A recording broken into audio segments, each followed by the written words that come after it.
We need the hair of the frog of the dog, and then we need the pubes of an executive producer that's only made movies in 1997, and then Hey everybody, welcome back to the LuckyDog podcast. This is your host, Elias Roush.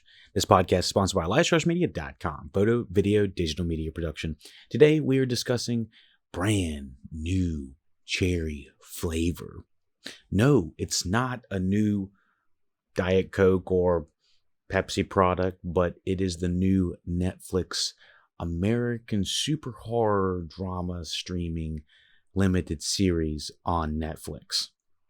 It's created by Nick Antosca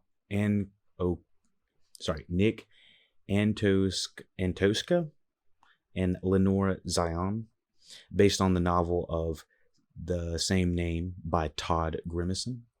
Stars Rosa Salazar, Catherine Keener, Eric Long, Manny Jenko, and Jeff Ward. It premiered on Netflix August 13th, 2021. The premise, let me just kind of set up the premise real quick so that you can kind of understand, for anybody that has not seen the show, has not heard of the book, and wants to kind of, know a little bit about it, but not know too much, as in the spoilers territory. So we will have a little divide in how we'll discuss this show today. So we're discussing brand new cherry flavor. I have not seen I have not read the book. I saw a little bit of the trailers. I saw a little bit of the marketing. Looked intriguing. I like the backgrounds of Nick Antosca. He is the primary showrunner, I believe, for this, alongside Lenore Zion. Nick, and I'm just going to call him Nick because I'm having trouble pronouncing his last name, but Nick is known for Channel Zero. It was a horror series kind of in the same realm of like a Black Mirror that was featured on Hulu. And he's also known for creating the Hulu show The Act, as well as the supernatural horror series as well. I don't know if it was exactly supernatural, but it was definitely in the same realm as like dreamy, spacey, weird sci-fi realm. Hannibal. And Hannibal was a show, one of the first shows that we had ever covered. So I had no idea that this guy was one of the co-producers on that television show as well. So he has quite an amalgamation of different types of horror and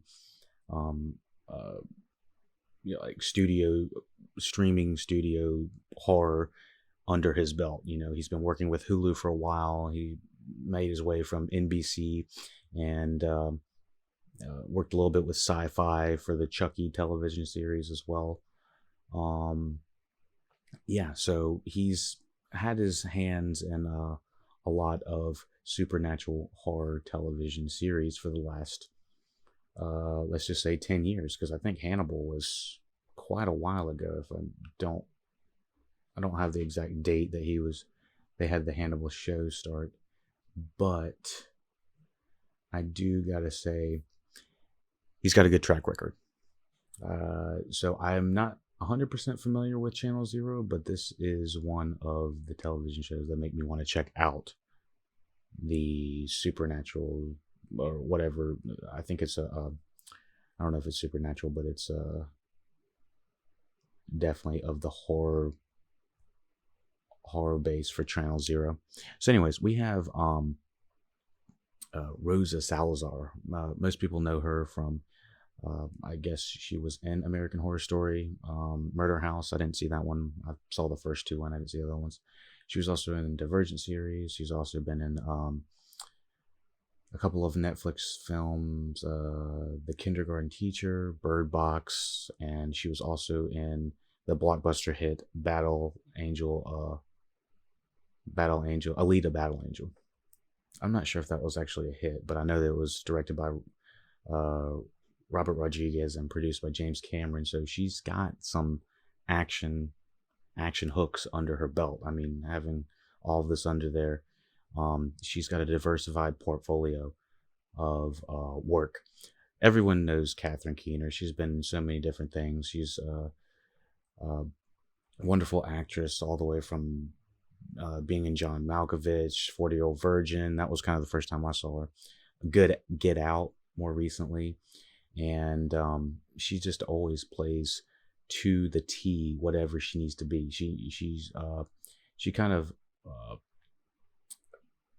plays like a spin of herself. She's not exactly a character actress, but it's like you see her meld into the character, but there's also this like sprinkle of Catherine Keener's charm in there. She's normally always very charismatic in what she's doing. On top of that, we have Eric Lang. Most people don't know Eric Lang. He's I believe he's considered a character actor as well. He has been in tons of different things. Most people would probably recognize him more recently from, let me see what he's best well known for, if there's anything I can say straight off the top.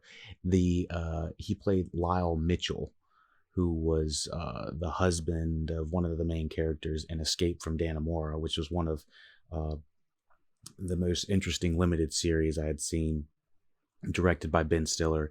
And that was the first time I think I saw Eric Lang really get lost in the character.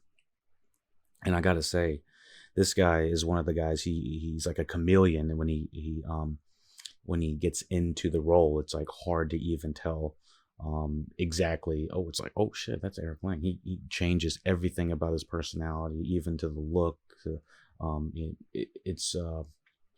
It's impressive what he can do. Anything that, yeah, he was in Entourage, he was in The Shield, he's in tons of television as well. Monk. Oh, I used to watch some Monk all the time. Once Upon a Time, Nightcrawler. He was in Narcos. I think a lot of people saw him in Narcos. I don't remember seeing him that. It's been a while since I've seen that. But yeah, he's Perry Mason. He's been in tons of things. I could go all day about having Eric Lang in here. So, continuing on, the premise of this show. So everyone's like, all right, so we got some background of who and what's going on in here, but what's the reason to even cover Brand New Cherry Flavor? What's the big hook? Well, Brand New Cherry Flavor is, I've said it already, it's a supernatural horror based off of a novel, but what makes it tick is that it's got strong performances from everyone that I've just mentioned, as well as having this revenge story. There's this revenge plot that is going on behind the scenes, or kind of that's really driving the narrative of what's going on. It's all the horror stuff that is all behind the scenes.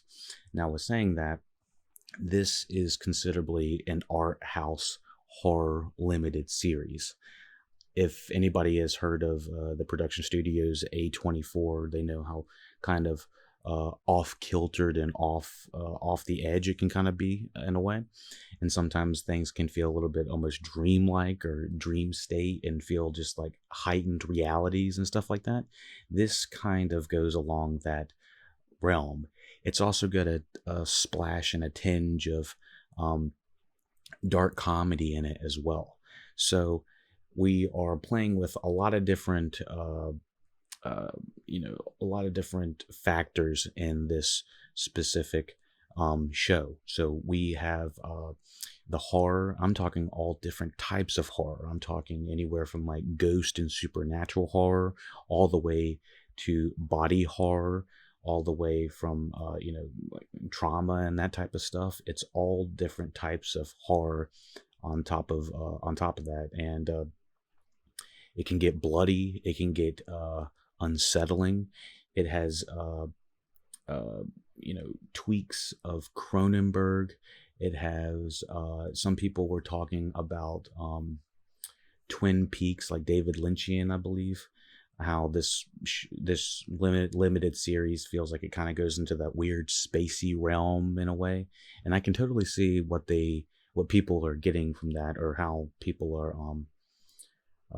grasping on to those creators and those styles. And this brand new cherry flavor, in a way, feels like it's taking some of the best parts of all those different types of horror and elements and bringing it all together and hooking it onto the back of this revenge plot. Now we're like, revenge plot? Like, what's going on? So, this is where we're going to start talking about the premise. I don't consider the premise normally spoilers, but some people like to just kind of get a little bit of a taste of what they're getting into before they go into the premise, so I can kind of understand. So before you jump into the premise of the show, the first 40 minutes feel like a flat out drama, and the first 40 minutes are the first episode essentially, and each episode's around 30 to 50 minutes, I think. Some of them are longer than others, depending on how they're cut. So anyways, yeah, brand new cherry flavor. The first 40 minutes, the first 40 minutes is the premise of the show, so it's kind of a spoiler for this first episode, but I mean, it takes a minute to get into it, and let me tell you, it's a slow burn. I'm talking about it being a supernatural horror show, but really none of that is shown until the very end of the first episode. Shit does not get crazy and wonky and sideways and trippy all the way until at least the end of the first episode. The first episode is essentially a drama that is setting up what is happening in this series. So let's talk about that real quick before kind of continuing on. So here's the premise. Lisa Nova, played by Rosa Salazar, comes to LA's dead set on directing her movie. But when she trusts the wrong person and gets stabbed in the back, everything goes sideways on a dream project. And the dream project turns into a nightmare. This particular nightmare has everything you can imagine. Like I said, horror from all the way from the bottom all the way to the top. I don't really know how much better to say it without giving out spoilers and stuff like that, so you just know that at once. So yeah, Lisa is going to have to figure out some secrets of her own in order to get out of this craziness alive. So I kind of gave a little bit of a synopsis right there. I didn't want to get too crazy in it, but basically Rosa Salazar is stabbed in the back, not literally, but basically stabbed in the back by a big Hollywood producer that says that he can help her get to the top, but he basically is trying to take her work. And so this is a revenge story about her trying to get her work back, get her movie back. But there is some serious stuff happening behind the scenes, behind her life, behind her work, and everything in between that unfolds throughout this story. And so I would say that I would recommend this with all the caveats that I've said earlier, that as long as you're prepared for all those different types of horror. Like, if you're not into horror, don't even think about this. But if you're into like horror that's a little bit more self-reflective, sometimes talks about, big metaphors. Oh, that ghost is a big metaphor for so-and-so. It's like, oh, yeah, I kind of understand that. It reminds me a little bit of Haunting of Hill House a little bit. How so many horror films and horror TV shows and movies always have like this big scary thing that you are generally scared of for the majority of the time that you're watching it, and then you find out at the very end, oh, that's just Johnny B back there trying to warn you not to stay in the fields too long, or something, don't stay in the rickety house, it's the ghosts that are trying to warn you, kind of thing. It's not like that's really a spoiler, but it's kind of more or less a trope at some points. But anyways, let me see. All right, so you've essentially got the first episode. I've essentially given you the premise, which is the first episode. But what I haven't mentioned is the relative twist into this. Now, the twist is the Catherine Ling character, is Catherine Keener character. And let me tell you, the majority of the time, I'm loving this character and just how kind of free she is throughout this season. Um, and you can kind of tell that I think that she's having a lot of fun. So, let's continue on. I'm gonna have to find this real quick. Okay, so overall, yes, I would say I'd recommend Brand New Cherry Flavor with the caveats of understanding that this is all the different types of horror that you've seen over the past 40, 50 years, all the way from Cronenberg to Lynch to I don't to uh,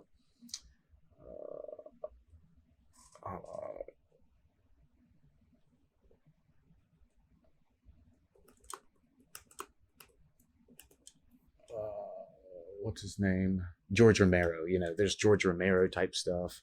Um, Let me see. Yeah, so Lynchian, it covers all different types of horror. So without going to too much more spoilers, if you understand and know your horror and you know cinema and that type of thing, I think you're going to get a lot more appreciation of this film, or sorry, of this show, mostly because this has to do with trying to elevate in Hollywood from being, quote unquote, a nobody or having a very small film to being a somebody, and the different ways that takes, and the sacrifices you might have to make or you might not make, and so how that affects Rosa Salazar's character. And so there is this big level of being in the industry that I think is going to be way more appreciated in Brand New Cherry Flavor than a lot of horror flicks as well. My biggest issue, like I said, would probably be how Brand New Cherry Flavor ends. I do feel like this is a very abrupt ending. Since I have not since I have not read Brand New Cherry Flavor, the book, my guess is it probably goes into a little bit more elaboration about what's going on at the end. But Movies and Munchies, the YouTube guy that I actually saw, that he was talking about the pacing as well. He did mention that the pacing feels a little slow at some points, and then really fast at other points, and then slows down at some points and really fast. I can kind of see what he means by that, strictly by how it's cut. I think it's the different episode lengths that are feeling that, wow, we've been here for 40 minutes, or wow, we've only been here for 30 minutes, or wow, we've been watching this for an hour. At some points you feel that, other points you don't. So it's not a perfect show by any means, but with saying that I enjoyed the ride. I think that it could have used a little bit more of a revision at the very end, but that's I didn't think that it affected it to the point where I wouldn't recommend it. But yeah, so I think that the end has a little bit more to carry out, but because it's a limited series, I just wanted a little bit more of a conclusive ending. And so I'll go a little bit more into detail in the spoiler section.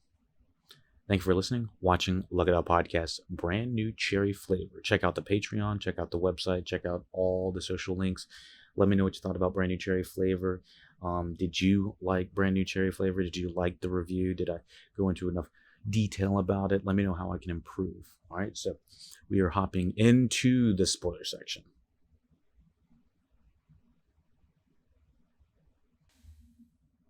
All right, so let's hop into the spoiler section for Brand New Cherry Flavor. Now that we've eliminated about 90% of our viewership, let's hop into Brand New Cherry Flavor. Sorry, waiting for the freaking thing to pull up. Slow ass internet. Let's see. Slow ass internet. Okay. So the total thing is only, it's obviously mature only, 5 hours, 42 minutes. It didn't feel like that, but I will say, just make it 6 hours and make it make sense for me.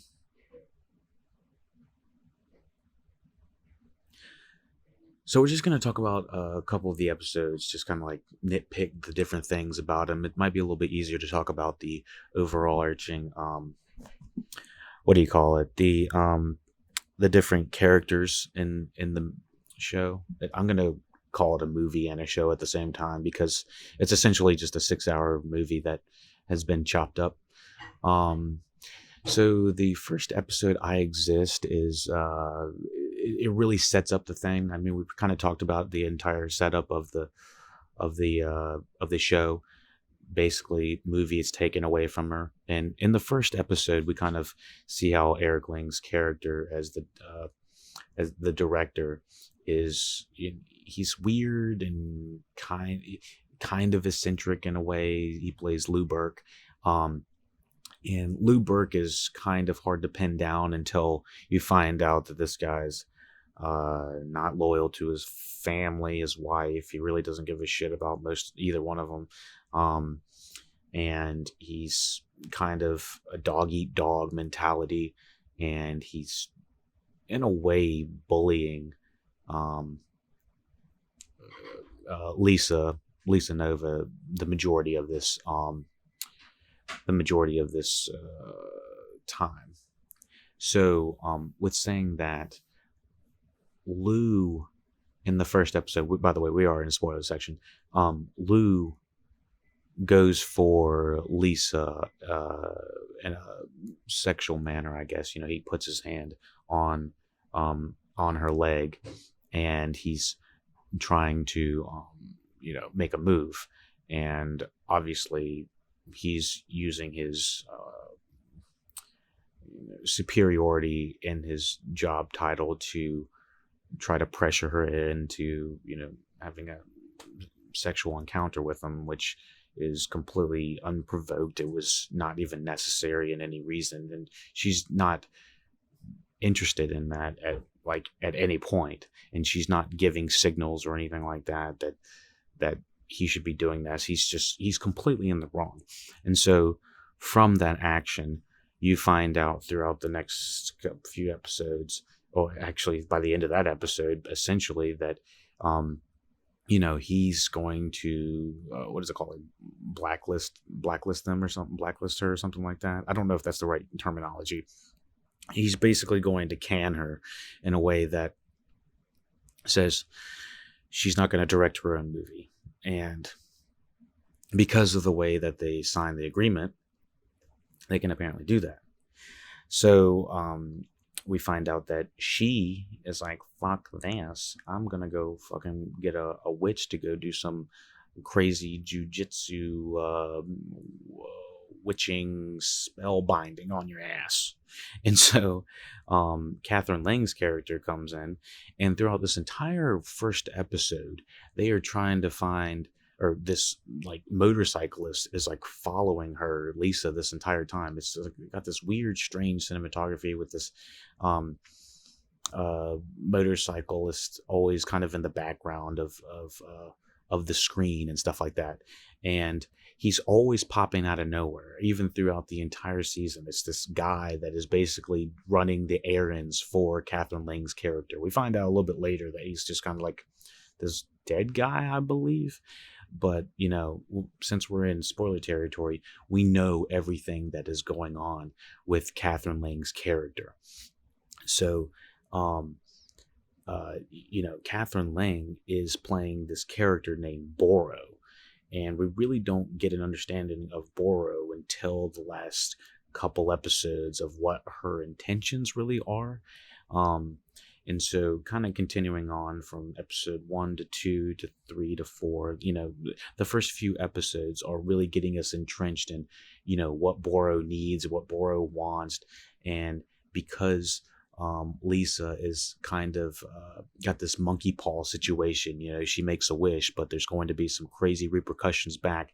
And so, from these repercussions, this crazy shit happening, like Lisa vomiting up and then like an entire cat cub or whatever kitten, an entire kitten, and Boro is forcing her to do this, and Boro needs these cats to stay alive and shit like that. I guess they need the blood of the cats, and there's this big underlying like feline theme throughout this entire like fucked up television show. It's just like these very strange visuals.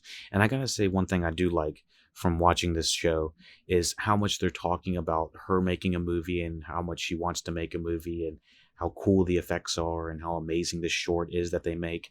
And it feels like they're talking about Brand New Cherry Flavor the entire time. It feels like the main character is somewhat of a Mary Sue for like the writer, and not in a bad way. It's just like, it's like hypothetically, what if I made a movie about trying to make a movie? It's like, oh, that's the most genius thing, and then the movie ends up being amazing, and it's like you're talking about it from like a fourth wall breaking standpoint. And so I feel like a lot of the times they're talking about how amazing the short is or how amazing the special effects is and how all that type of stuff's going on. It feels like it's reflecting back on what's actually happening in the show. When someone in Brand New Cherry Flavor is saying, oh shit, you know what? I always die in a movie. Did you know that? It feels like, oh, well, he's talking about himself in this show, and this is what's going to happen.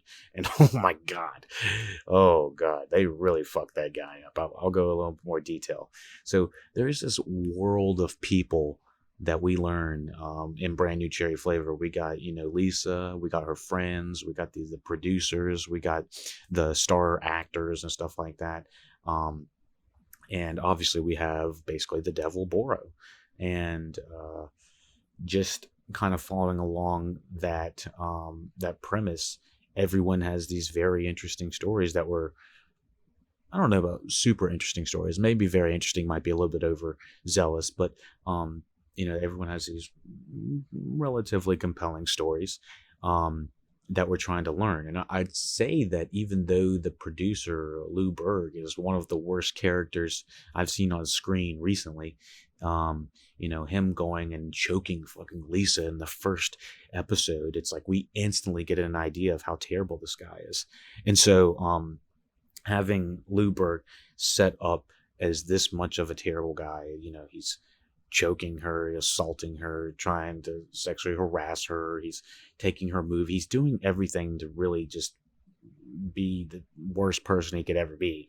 And somehow there is this like level of empathy we get by the end of or sympathy that we receive, or I got a little bit from him, even though he's a very terrible individual. I mean, obviously the entire time we're sympathetic to the main character, but at certain points she does feel like questioning, like, was that necessary? That kind of thing. But there are, factors that happen. There's just like torturous things that happen to Lou Berg's character and his family that almost feel indirectly like it would affect him, like, the things that happen to his son and whatnot. It's just really suck. It's like, did his son really deserve that? Which kind of brings me back to how the show ends. Did everyone deserve what happened to them in this show? And in my opinion, the three biggest factors that were happening in this show were the Lisa Nova character, the Boro character, and the Eric Lang character. And I felt the Lou Berg character, and they all end up living. But everyone else in this, essentially, that comes in contact with them is either highly, highly affected or, dead. And I don't really know much more to say about that. I don't really know if that's like a conclusion of these just like terrible factors. Are they collateral damage? Was it deserved? Is it, does, was that the through line, that people that come in contact with these people are just destined to be collateral damage, that kind of thing? I was a little bit taken back, I guess, just on the ending of the entire thing. From the way it's set up, it feels like Lisa Nova is trying to get a revenge story, by making a deal with the devil, and just terrible things are starting to, happen to her. And by the end, it feels like we're trying to unravel who she is, to the point where we didn't get enough background about her life that would really drive her to go that extra step. There was an extra step that happened before the movie actually happens.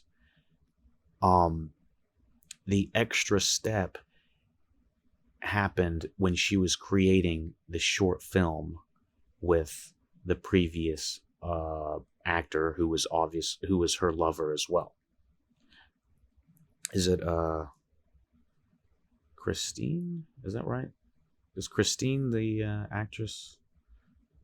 I think it's Christine. I don't have the actress's name. Hold on. I think her name was... Oh, no, sorry. Mary. Mary was the actress's name, played by Sina Weber. I haven't really seen her in anything before. Yeah, I don't think so. Sina Weber. So she did work on Grand Theft Auto 5. I'm not sure if that's motion capture or voice. But anyways, so yeah, they're talking about how great the character is in the short of what Lisa Nova shot, the Lisa Nova story, the movie, original movie. And there's this level that Lisa has to obtain of almost craziness that we find out later was propelled by drugs, peyote, and them just getting too fucked up, apparently, I guess, on drugs and whatnot, and then them taking that last scene that she shot way too fucking seriously. And I'm not sure if there's a big enough payoff there to make us feel like we understood where they went. There's like this connect of, the director pushed the actor so far that she take your fucking eyeball out. She starts munching on her fucking eyeball. Mary goes way too far with the scene, way too method, to the fact where she rips off her literal eyeball, and everyone thinks it's some sort of special effect. And so with all of that happening, we're just like, okay, so they both got fucked up, and one of them went too far. And the fucked up thing is that Lisa decided to still use the film and still used the footage, and didn't really seem to take much into consideration of how Mary felt. It felt like there was like this disconnect of, why did Lisa do that? And I don't really understand what that had to do with how her mother came in at the very end. I'm kind of in the dark with, I guess, understanding how her mother was related to this like entity that was like popping up in this really cool effect. I'm not gonna lie, the cool horror effect there was like, it's this crazy it looks like something from Channel Zero. This crazy looking monster thing that is trying to like infiltrate Lisa's psyche of some sort. Lisa is seeing it throughout the 8 episodes. And at the very end, I think we find out that, that was her mother trying to warn her about Boro and not to trust her. And I was just, I'm like I said, I might need to go back and rewatch this. Might have been things I missed. I might have fallen asleep for 5 minutes and not seen the scene. But I went on YouTube. I've gone to a couple different sites. I've gone to check. And a lot of people are saying this last episode is just unsatisfying. Mostly because it's a limited series and we don't know we're going to get any more. Technically everything's a limited series till we get a second season, but this didn't really wrap up the zombies. It didn't wrap up the tattoos. It didn't wrap up the Boro. It didn't wrap up the why she needed Lisa Nova's body out of anybody else. I didn't really understand the need for that. So at the very end, well, I'm just going to go ahead and jump into the very end real quick. I mean, I'm kind of skipping over Lou going crazy, his son fucking going full zombie mode, and having to fucking, doing a little bit of cocaine and snorting like a fucking tapeworm in his fucking eyes, like, that was intense. Like all of the fucking, all that craziness, all of the stuff, the crazy sex that what's his face, Ward, Jeff Ward's character, Roy Hardway or whatever his name was, Roy, and what's her face, Lisa have, kind of hot, kind of disturbing, kind of hot, kind of disturbing. Yeah, I think that they might have created a new like genre of like sex horror genre category or something. I don't know. It's fucked up. I didn't have much to say about it past that. I was just like kind of in shock. I was like, what the fuck? She got like this fucking like vagina growing out of her fucking like side of her stomach and shit like that. I was like, this is weird. This is like sexual horror, I guess is what it probably would be called. All different types of horror in this. Choose your pick. So anyways, Boro ends up taking Mary's body instead of Lisa, and she's saying like, I would take your body, but it would be more of a buying and not a rent or something like that. And so I guess I don't really understand why Boro was so hellbound on having Lisa as her as the body she was going to jump in, as opposed to Mary, which probably would have been just as easy. And I don't really know if there's like comeuppance in it, and there's not like a resolution in this that makes it feel 100% good. It's like usually revenge, a lot of times they say revenge isn't that sweet or something. What is I don't know. The revenge doesn't always equal out to it being a level playing field. Let's just say that. And so, she gets her revenge, but the revenge costs so much. The revenge costs Lou Berg's family. It costs fucking the Jonathan is now brain dead, eating fucking dog food on the floor. Like, he didn't deserve that, and had his hand like scraped off, like the body horror of that. It's like, Jesus. There's all different types of horror in this. So coming down from the Jonathan character, Lou Berg's son, he gets pretty fucked up, basically dead. All of Lisa's friends basically get fucked up. What is it? Her previous boyfriend, Dunn, the blonde chick, she gets done in by the hitmen. Both of the hitmen get done in by somebody. Lisa eats one of the hitmen after she's like beat to hell, being watched by Jonathan in the back, like, Jonathan, do something. Fucking what's her face was getting beat to hell by one of the hitmen. And one thing I do have a minor quibble with is, if you're going to show violence against a woman and she's going to get revenge, I want to see that revenge. I'm sorry. I'm just one of those guys that is like, I just had to witness her getting her head beat in for 5 minutes, or not 5 minutes, but 2 minutes. And it's like, you're not going to give me the gratification of what she just did and freaking just ate that dude. All we get is like a closed door of like him with a machete. He's like, Lisa, I'm here to kill you, or something like that. And you fucked up. And like Lisa's like, cracking her neck, like, I got this. And we don't get the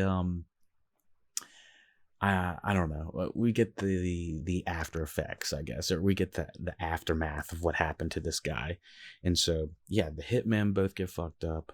Um, I mean, her ex kills the hitman Jonathan, and then Boro takes the body of Mary. I'm trying to think of anybody else that is involved in the story. Jeff Ward's character, oh my gosh, like dude gets decapitated at the end by all of the zombies, and eaten alive, straight up George Romero style, I believe. Makes me want to go see one of these older zombie movies to see what they did, because I feel like these were kind of like old school zombies. They weren't like your normal. So yeah, on top of all the fucking body horror, the the the characters and the collateral damage that happened in this show are just so much more than I was expecting. I'm trying to think. So like I said, making deals with Boro the devil. Probably won't want to do that. Oh, Boro's family. Oh my god. All of them are brain dead now, or they don't remember having a family or something like that. Like, what the hell's going on there? It's kind of played for laughs in a bit, but it's like super darkly comedic. Like Boro poisoning, like Catherine Lang's character was not Boro the entire time. Technically, she says that Boro's been jumping into different bodies, and she requires this type of blood magic to jump into other bodies, and so there is this like long explanation of how all of these different things work. And almost every couple episodes, they need to do some sort of spell, and they need the most bizarre amount of things. We need the hair of the frog of the dog, and then we need the pubes of an executive producer that's only made movies in 1997, and then we need a Roman candle and a bottle of champagne just in case, pour it all into one, grab an ear, throw it in there, blend it up, get a tadpole, throw it in there, throw a shoe in there. It's like the most bizarre thing of random amalgamation of spells and stuff like that, and oddly specific. So like I said, it is there's a lot of good and a lot of like what the fuck in this as well. So kind of for strictly the visuals and the camera work alone, I think it deserves. I don't normally give a rating of numbers for shows, but if it was a rating for the show, I'd say it'd be about an 8 out of 10. If it could have perfected that landing, I think it would be a solid 8 out of 10. But I'm just gonna give it to it anyway for at least trying. I think that having some sort of if it feels enough of an original property, even though that we're taking bits and pieces from all of these other creators as well. So yeah, let me know what you thought about Brand New Cherry Flavor. I need to see if there's anything else we need to talk about this show as well. I love the chemistry between Roy and Lisa. It was oddly hot, and there's one scene, there's a couple times there's like red herrings or tropes that you're like, oh, this guy's dead, this guy's dead, this guy's dead. There's Roy pulls up after getting his Golden Globe, and he's talking about how he wants to be alive, and we know the hitman is right above, like pointing down at where Lisa was originally when she escaped in the little trap door in her room that led to the Jaguar sofa where her mom with the no faces, and she's like, here's the key to the world, and then all of a sudden the hitman's like, I got your ass, and he shoots Lisa, and Lisa's like, oh, my back, and then Lisa's taken into the car, and then I was like, oh my gosh, Roy is so dead the entire time. And I feel like they know that the watcher is thinking that. He's like, oh fuck, Roy's dead, and Roy's blocks a bullet with the Golden Globe. I thought that was kind of funny as well. He's like, geesh, it's like his acting abilities saved him away. So it almost, and then eventually he gets at the end, but he kind of played himself on that one. It's like, what's going on? Wow. Oh my goodness. But yeah, that was quite a watch. Anything else? Like I said, the whole turning into a couch, Boro having this relation and calling Lisa to LA and stuff like that, felt like I either needed a second watch or they might need to dumb it down for me because I might be too dumb. But that's where it elevates the level of horror. Keeps you on your toes. Editing is superior. You already know what it is. Brand new cherry flavor. Let me know how to improve. Let me know what I can do to get your thumbs up, subscribe, follow Ace Rock, the Body Rock Don't Stop. Thank you for following and supporting on Twitch, YouTube, and all the other subscribers that we have. Thank you for listening, watching LuckyDog Podcast. Take it easy.